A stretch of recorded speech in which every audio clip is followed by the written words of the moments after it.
وبشر الذين آمنوا وعملوا الصالحات أن لهم جنات تجري من تحتها الأنهار كلما رزقوا منها من ثمرة رزقا قالوا هذا الذي رزقنا من قبل وأتوا به متشابها ولهم فيها أزواج مطهرة وهم فيها خالدون صدق اللہ العظیم۔ قرآن پاک کا اسلوب یہ ہے کہ جب ایک پہلو ذکر کرتا ہے تو پھر اس کا مقابل پہلو بھی ذکر فرماتا ہے، چونکہ اس سے قبل ان لوگوں کے لیے سخت وعید بیان ہوئی جو اللہ تعالیٰ کے احکام کی تعمیل کرنے کو تیار نہیں ہے، تو اب ان لوگوں کے لیے خوشخبری بیان کی جا رہی ہے جو اللہ تبارک و تعالیٰ کی اطاعت اور فرمان برداری کرنے پہ راضی ہیں اور مانتے ہیں، اقرار بھی کرتے ہیں۔ فرمایا وَبَشِّرِ الَّذِينَ آمَنُوا، بشارت دیجئے۔ بشارت اس خبر کو کہتے ہیں عربی میں کہ جب انسان وہ خبر سنتا ہے تو خوشی کی وجہ سے اس کا چہرہ کھل جاتا ہے، اردو میں ہم اس کو خوشخبری کہتے ہیں۔ وَبَشِّرِ الَّذِينَ آمَنُوا، ان لوگوں کو خوشخبری سنائیے جو ایمان لائے ہیں، وَعَمِلُوا الصَّالِحَاتِ، اور نیک کام کیے۔ کس بات کی خوشخبری؟ أَنَّ لَهُمْ جَنَّاتٍ، کہ ان کے لیے باغات ہیں، تجری من تحتها الانہار، جن کے نیچے نہریں بہتی ہوں گی، اور نہریں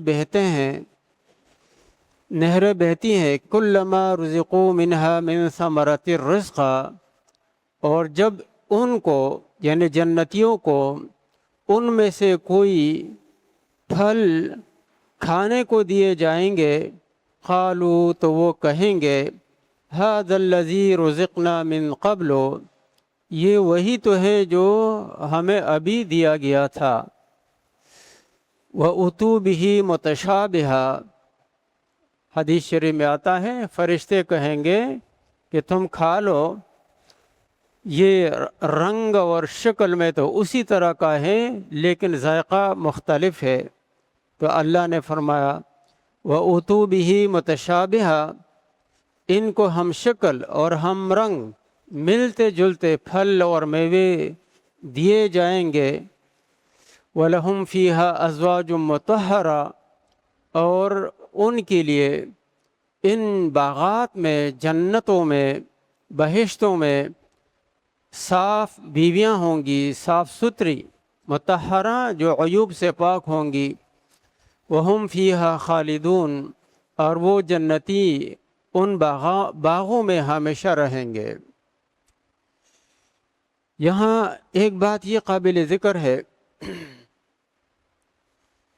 کہ یہ خوشخبری کیوں دی جا رہی ہے۔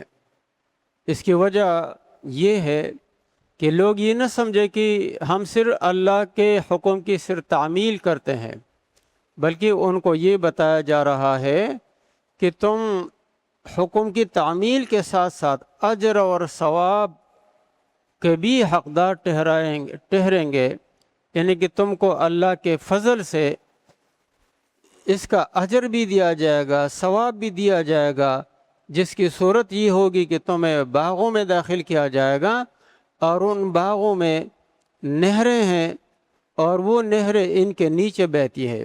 نیچے سے مراد کیا ہے؟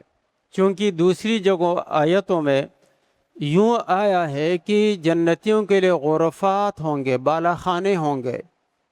عام طور پہ انسانی مزاج اور طبیعت کے مطابق آدمی چاہتا ہے کہ اونچے ٹھیلے پہ اس کا مکان ہو اور نیچے ڈھلان میں باغات ہوں، نہریں ہوں، اور وہ منظر اس کو چاروں طرف سے دکھائی دے رہا ہو۔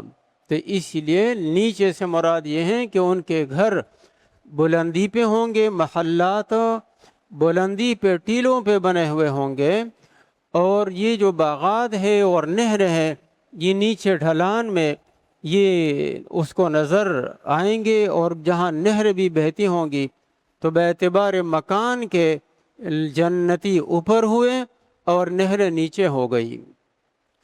دوسرا مطلب مفسرین یہ بیان کرتے ہیں کہ مراد یہ ہے کہ درختوں کے نیچے نہریں بہہ رہی ہوں گی۔ درختوں کے نیچے نہر بہنے کا مطلب واضح ہے۔ عمومی طور پہ نہر وہ نشیب سے گزرتی ہے، اور درخت نہر کے کناروں پہ وہ رہتے ہیں۔ تو نیچے سے مراد یہ ہے کہ وہ جڑوں کی طرف ہو، نیچے میں یعنی کہ نشیب میں بہتی ہوں گی۔ کلما رزقوا منہا من ثمرۃ الرزق، اور جب بھی ان کو ان میں سے کھانے کو پھل دیا جائے گا وقفے وقفے سے۔ دوسری آیتوں میں زیادہ وضاحت آئی ہے کہ اللہ تعالیٰ نے غلمان یعنی چھوٹے چھوٹے بچے مقرر کیے ہیں جو ہمیشہ جنت میں رہیں گے اور ہمیشہ چھوٹے رہیں گے۔ انسانی طبیعت ہے کہ خدمت کے لیے چھوٹے بچے ہوں، فرشتے بھی یہ دیتے ہوں گے، لیکن جہاں پر گھر میں بچوں کی چہل پہل ہوتی ہیں تو انسان خوش ہوتا ہے، تو اسی لیے وہاں ولدان ہوں گے اور مخلدون ہوں گے، ہمیشہ رہیں گے، وہ خدمت بھی کرتے ہوں گے، ان کے علاوہ بھی خادم ہوں گے۔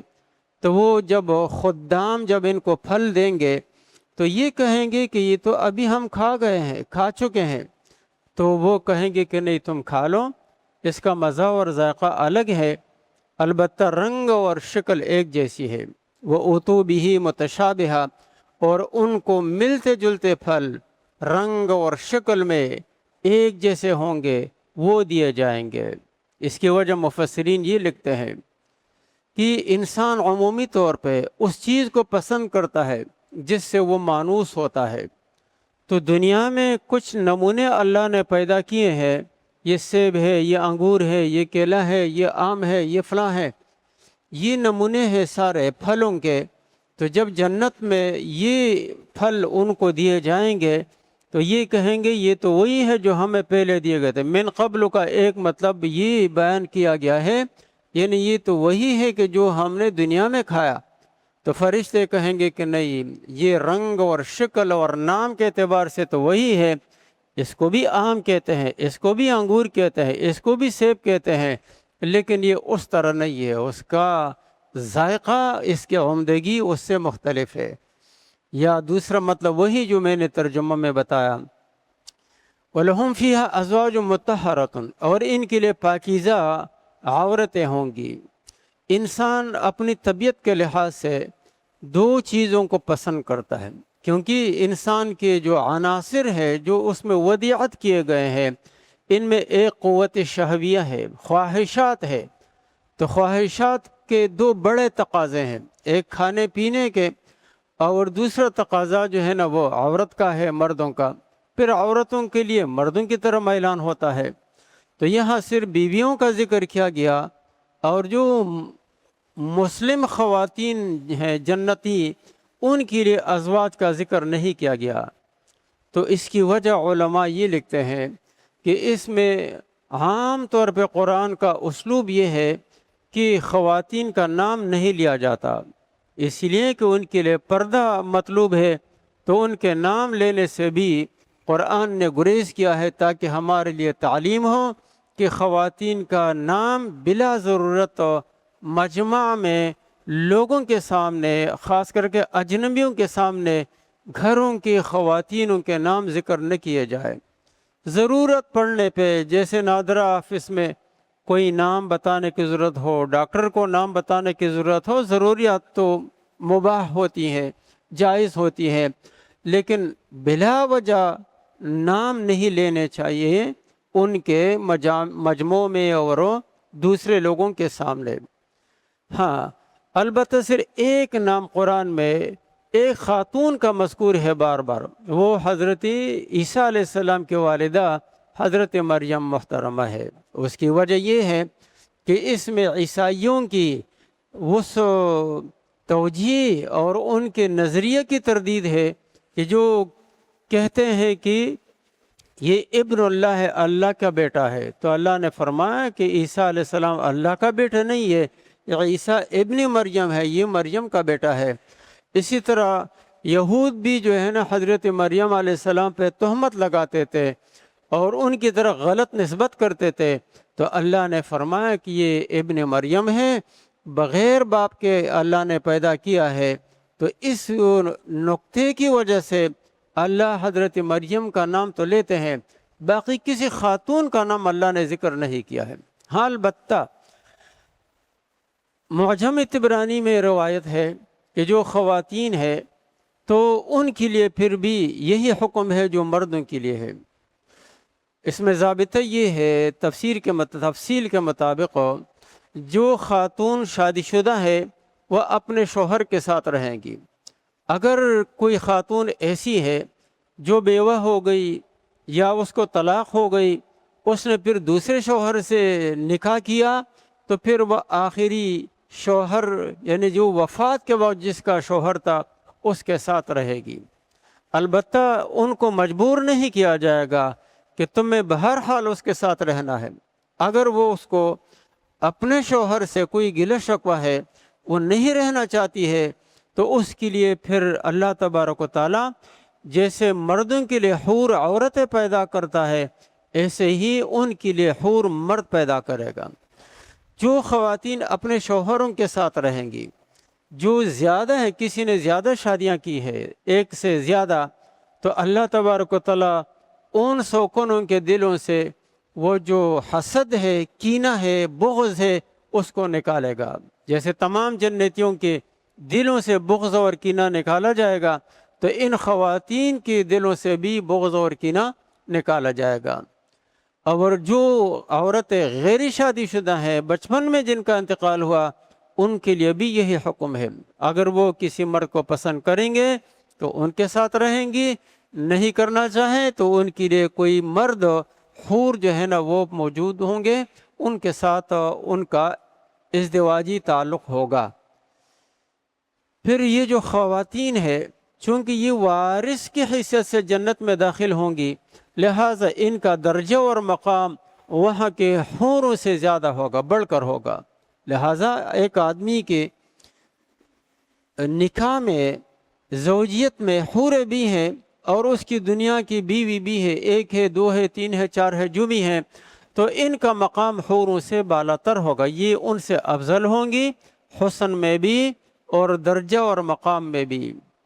البتہ یہاں بچوں کا تذکرہ اللہ نے نہیں کیا ہے، حالانکہ جنتی جو چاہتا ہے ان کی مرضی کے مطابق وہ کام کیا جاتا ہے، لیکن چونکہ بچوں کی ضرورت محسوس نہیں ہوگی، یہ ہمیشہ جوان رہیں گے، ہمیشہ رہیں گے، تو لہٰذا بچوں کی ضرورت تب ہوتی ہے کہ انسان کو اپنے بڑھاپے کی فکر ہوتی ہے اور اپنے نسل کی بقا کی فکر ہوتی ہے۔ وہاں نسل کی بھی ضرورت نہیں ہے اور بڑھاپے کی بھی فکر نہیں ہے، اور چونکہ اللہ نے چھوٹے چھوٹے بچے بہت ساری تعداد میں پیدا کیے ہیں، تو جنتیوں کی اس طرف فکر توجہ بھی نہیں جائے گی کہ ہمارے لیے کوئی بچے بھی ہونے چاہیے۔ ہاں، کوئی چاہے گا تو منع نہیں ہوگا، لیکن اس طرف وہ چاہت نہیں ہوگی۔ کتنے سے لوگ ہیں دنیا میں کہ بہت سارے کام ہیں کہ جو ان لوگوں کی چاہتے نہیں ہوتی ہے۔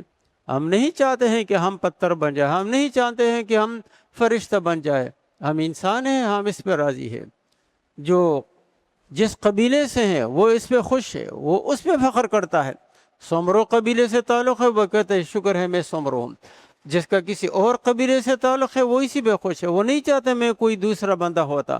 ایسے ہی وہاں جنتی جس حال میں ہوں گے تو وہ مطمئن ہوں گے اپنی حالت پہ، وہ دوسروں کو جو ہے نا وہ ترستے نہیں ہوں گے کہ یہ لوگ مزوں میں ہیں اور ہم جو ہے نا ان سے کمتر ہے۔ کوئی جنتی باوجود اس کے کہ درجوں میں فرق ہوگا اپنے آپ کو کمتر نہیں سمجھے گا۔